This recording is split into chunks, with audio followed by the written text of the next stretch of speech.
Hello everyone, good morning. এটা না গতকালকের ভিডিও। গতকাল ছিল রবিবার, আর রবিবার মানে যেমন ছুটির দিন বলতে আমার বড়মশাইয়ের ছুটির দিন থাকে, তেমন কিন্তু থাকে প্রচুর ব্যস্ততা। আর কালকে সকালে ঘুম থেকে উঠে দেখি ভালো রোদ উঠেছে। বলো তো, এরকম রোদ দেখে এই কদিনে এরকম বৃষ্টির মধ্যে কালকে যখন রোদ উঠেছে আর কি থাকা যায়? সমস্ত কিছু পরিষ্কার করা, ঘর দেওয়া, তার মধ্যে যা যা জামা কাপড় ভেজা ছিল সেগুলোকে শুকাতে দেওয়া, তার মধ্যে এই কদিন ধরে যেগুলোকে ফ্যানের তলায় শুকানো হয়েছে সেগুলোকে আবার রোদে দেওয়া। কালকে ছিল প্রচুর ব্যস্ততম দিন, তার জন্য কালকে আর সেরকমভাবে ভিডিওটা আর এডিট করা হয়নি। তো ভাবলাম চলো আজকেই শেয়ার করি। আর দেখো, প্রথমেই রয়েছে কিন্তু এখানে তেলাপিয়া মাছ। তবে হ্যাঁ, এটা তেলাপিয়া না রালুনটিকা এটা কিন্তু আমি ঠিকভাবে বলতে পারবো না। ওই যেহেতু যেমন সব রকম মাছ খাই না, তেমন সব রকম মাছ কিন্তু আমি ঠিকভাবে চিনিও না। তো যাই হোক, তেলাপিয়া নয় রালুনটিকা কিছু একটা হবে, তবে যতদূর মনে হচ্ছে হয়তো তেলাপিয়া। তো যাই হোক, পরপর অনেক রকমই মাছ রয়েছে, চলো তোমাদেরকে এক এক করে দেখাই। আর হ্যাঁ, আজকে তোমাদের ওখানে ওয়েদারটা কেমন সেটা কিন্তু জানিও। আমাদের এখানে আজকে তো সকাল থেকেই বৃষ্টি হচ্ছে মাঝে মাঝে, আর তার মধ্যে কিন্তু গরমটাও সেরকম রয়েছে। আর আজ তো সোমবার, মানে শ্রাবণ মাসের দ্বিতীয় সোমবার। তো অনেকেই জানি আজকে নিরামিষ খাবে, অনেকে পুজোও করছে শ্রাবণের দ্বিতীয় সোমবার। প্রত্যেকটা সোমবারই অনেকে উপোস করে পুজো করে। তবে হ্যাঁ, আমি কিন্তু পুজো করি না, তবে হ্যাঁ, আমি শ্রাবণের প্রত্যেকটা সোমবার নিরামিষ খাওয়ারই চেষ্টা করছি। দেখো, এখানে রয়েছে রুই মাছ। প্রথমে তো গেল তেলাপিয়া মাছ, তারপর রয়েছে এখানে রুই মাছ। আর এই রুই মাছ বা কাতলা মাছ, হ্যাঁ, এই দুটো মাছ কিন্তু আমি বেশ ভালোই খাই, ভালো লাগে খেতে।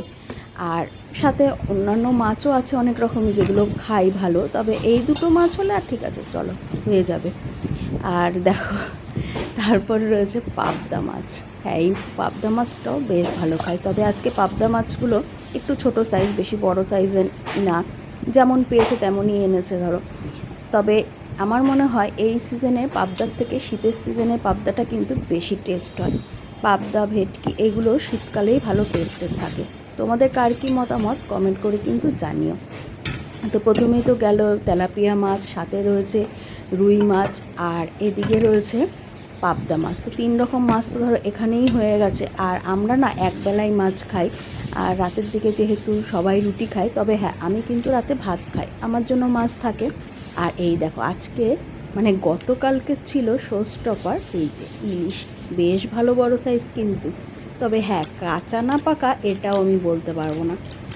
তবে যাই হোক, ইলিশ মাছের সাইজটা বেশ ভালো বড় সাইজের।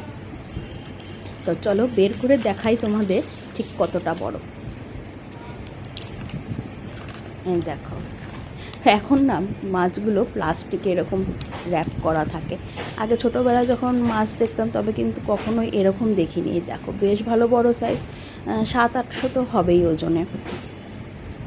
দেখো, আর হ্যাঁ, দেখে মনে হচ্ছে টেস্টটাও হবে, ওই যে যেমন বলে মাথা ছোট আর বেশ গোল গাল, তেমনই কিন্তু দেখো বেশ ভালো রয়েছে। তবে হ্যাঁ, খেয়ে তো দেখেছিলাম বেশ ভালোই ছিল।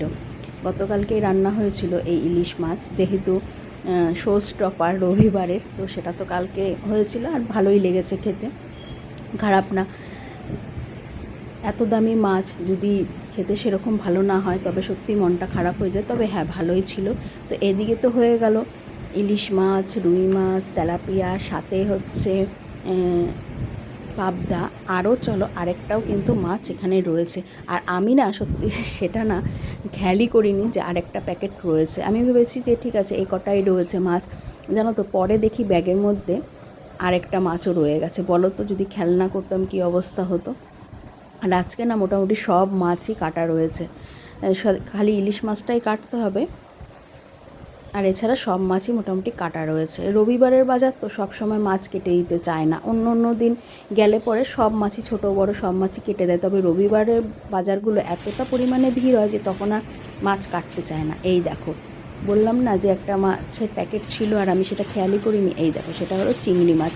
যেহেতু চিংড়ি মাছ ছোটো একটা প্যাকেট, তার জন্যই কিন্তু নিচে ছিল। তো চলো, মাছ বাজারটা কেমন লাগলো কমেন্ট করো।